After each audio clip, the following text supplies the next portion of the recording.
네, 안녕하세요. 예스맨입니다. 여러분들의 구독과 좋아요로 이 자리까지 오게 되었고요. 다시 한번 감사하다라는 말씀을 드리고 싶습니다. 네, 그리고 영상 속도는 1.5배를 추천드리는 바이고요. 이번에도 어떠한 소식이 나왔는지 같이 한번 빠르게 보도록 하겠습니다. 애플페이가 비트페이 가상카드 등록에 지원을 시작한다라는 내용을 볼 수가 있겠고요. 비트코인, 캐시, 이더, USDC 등등이 들어가져 있습니다.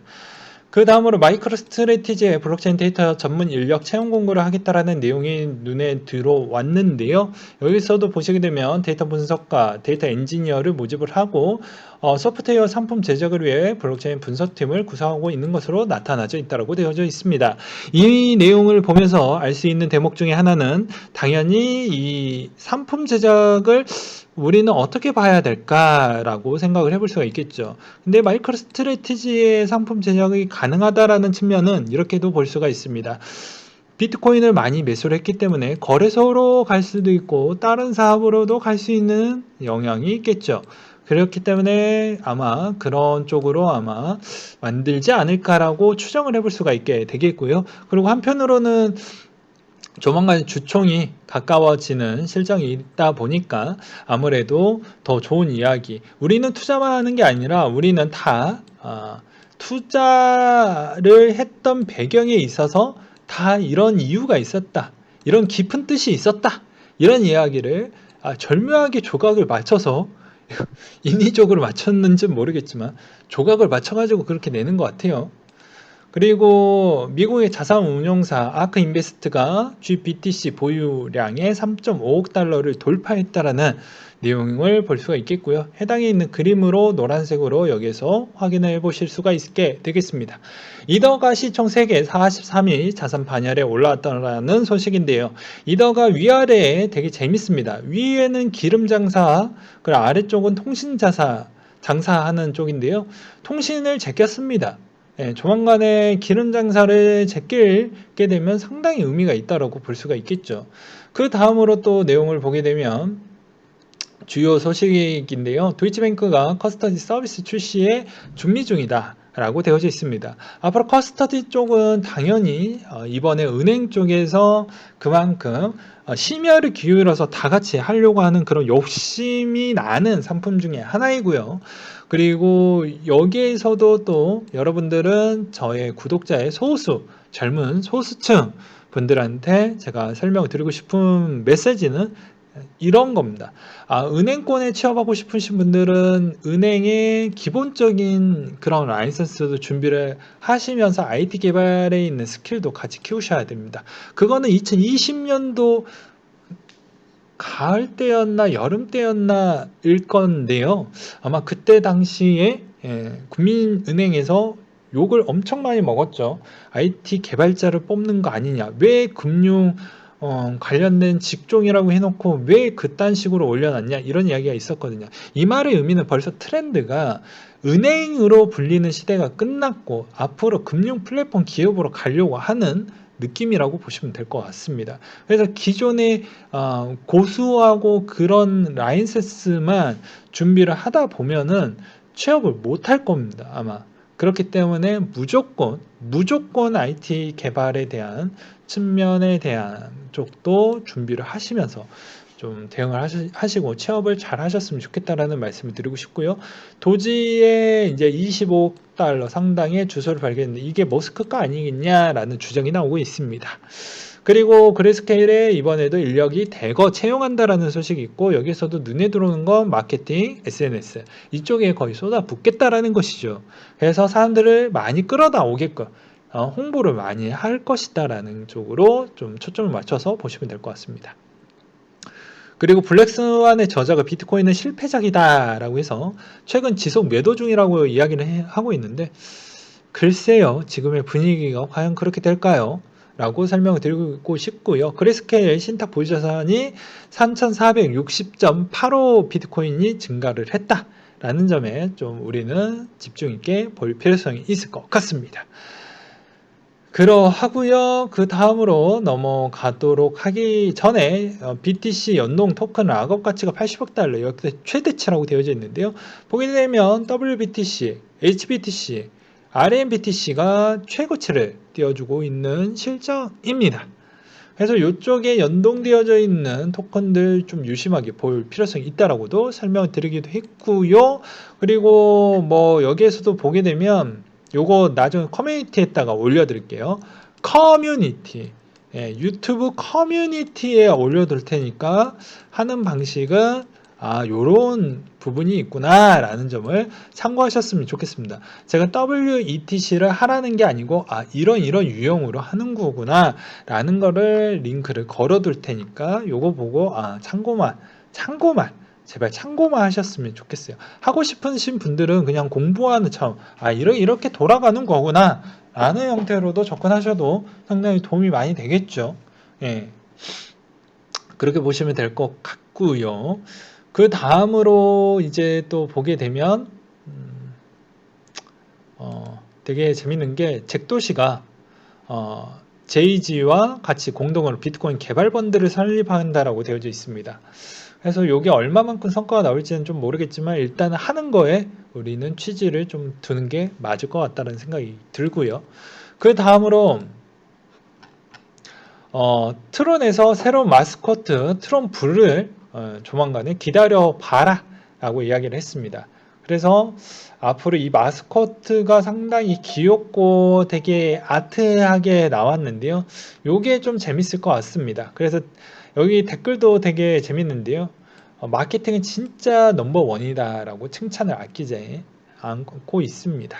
그 다음으로 또 보게 되면은 2월 13일 시점에 업비트 하락장 서버가 터졌던 배경이 있는데 이걸 보면서 또 요거를 잊을 수가 없죠. 우리는 이 게임 스토어 부분에 대해서 볼 수 있는데 요거는 그 대신 그게 이거랑은 조금은 차이가 있습니다. 이거는 매도만 없앤 게 아니고 다 안 되는 거예요. 예. 그래서 말이 많이 나왔습니다. 저도 어느 순간 하면서 봤더니 로그아웃, 로그인 안 되고 관심 코인 안 불러지고 호가에 코인 미노출이 되고 거래 내용 미노출에 거래가 안 되고 모든 페이지 누를 때마다 렉 현상이 있었으며 현재까지도 공지가 없고 버벅일 때도 공지를 안 하더니 하락장에 이런 형태로 나왔는데 오히려 약간 급등이 나오는 기이한 현상도 나오긴 했지만 다시 정상적으로 됐죠. 그래서 댓글의 분위기도 나쁜 편입니다. 그러하고 그 다음으로 퀀텀에 대한 2021년도 개발 로드맵이 나왔다고 하는데요. 에어드랍은 잘 받으셨는지 모르겠습니다. 에어드랍을 받는 시점은 항상 약간의 조정은이 있구나 라는 점은 미리 기본으로 깔고 보셔야 되겠죠. 그래서 보게 되면은 1쿼터 때 우리 보게 되면 이런 걸 할 것이다 라는 걸 이렇게 딱 보여주는 부분이 있고 이 쿼터를 보게 되면 요런 거를 할 것이고 하반기는 요런 거를 할 거라고 합니다. 그래서 스테이킹, 팔코인, 뭐 테스트넷, 그리고 스마트 컨트랙트, 디파이 요런 게 좀 눈에 들어오긴 하네요. 네. 그래서 이런 쪽으로 좀 보셨으면 좋겠고요. 네. 그 다음으로 보이스 토큰에 대한 소식입니다. 이오스 메인넷의 사용이 확정이 됐다. 그토록 질질 끌더니 이상하게 덴라이머가 나가고 나서부터는 더 빠르게 가속도를 내고 있고 저도 이 부분에 대해서 계속 언급을 했습니다.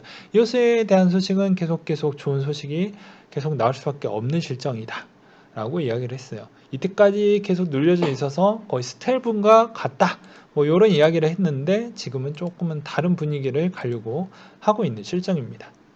근데 지금 시점에서 이제 이오스가 너무 안 오르면 문제가 되는 게 지금 중형에 있는 코인들이 대부분 시총을 보시게 되면 되게 웃긴 거예요. 지금 이오스가 5조밖에 안 됩니다.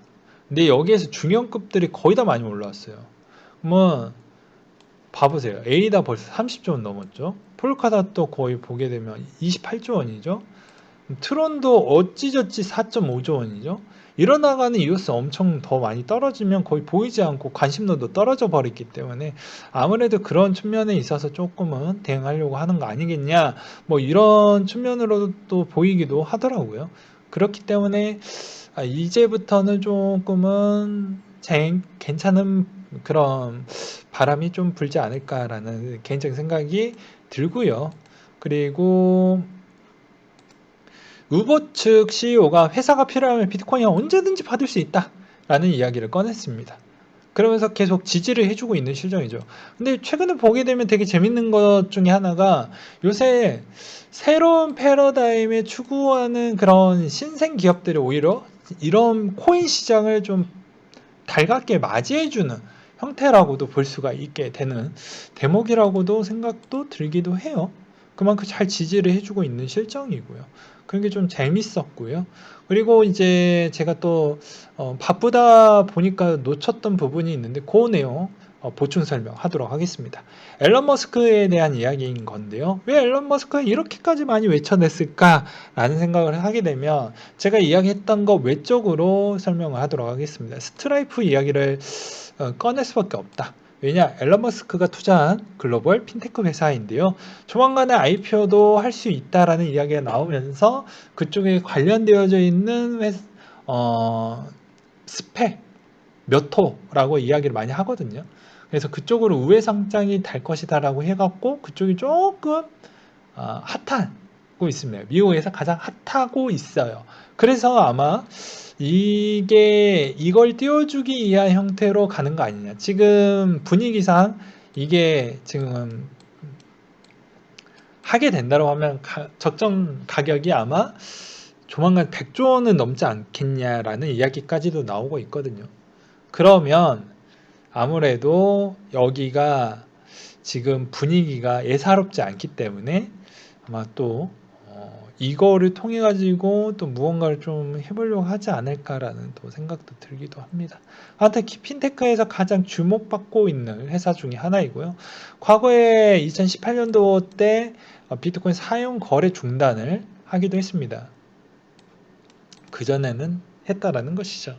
그러니까 즉 분위기가 이번에 좋아졌기 때문에 머스크 형이 많이 또 투자했던 회사이기 때문에 그런 걸 또 보게 되면 언제든지 가능성이 열려져 있지 않을까 뭐 이렇게도 보기도 했습니다. 그리고 수수료가 상당히 매력적이다. 다른 카드사보다 수수료가 높고 경쟁력이 좋기 때문에 그만큼 가격과 플랫폼과 이런 게 상당히 매력적이다라는 점이 혁신적으로 살아남을 수 있는 구도고 가치도 상당히 높다. 그리고 고객사도 상당히 높고 제가 이 띠띠 써봤거든요. 미쳤습니다. 예, 미쳤어요. 그만큼 진짜 띠띠 정말 편하는데 말할 필요성이 없습니다. 뭐 말할 필요성 없는 회사들이 꽤 있죠. 여기에서도 보게 되면 우버도 있고 스포티파이도 있고요. 그렇기 때문에 앞으로 이쪽에 대한 성장 동력과 이런 성장 동력 외적으로 또 준비하고 있는 그런 게 또 있기 때문에 이런 걸 보면 또 이 안에서 또 답을 우리가 이 코인의 답을 또 찾을 수 있는 거 아닌가 뭐 이런 또 상상도 해보기도 했었습니다. 아무튼 저 정지됐던 걸 조만간 또 풀지 않을까라는 조심스러운 생각으로 한번 준비를 해봤어요. 또 여러분들한테 도움이 많이 되셨으면 좋겠고요. 이상으로 마치도록 하겠습니다.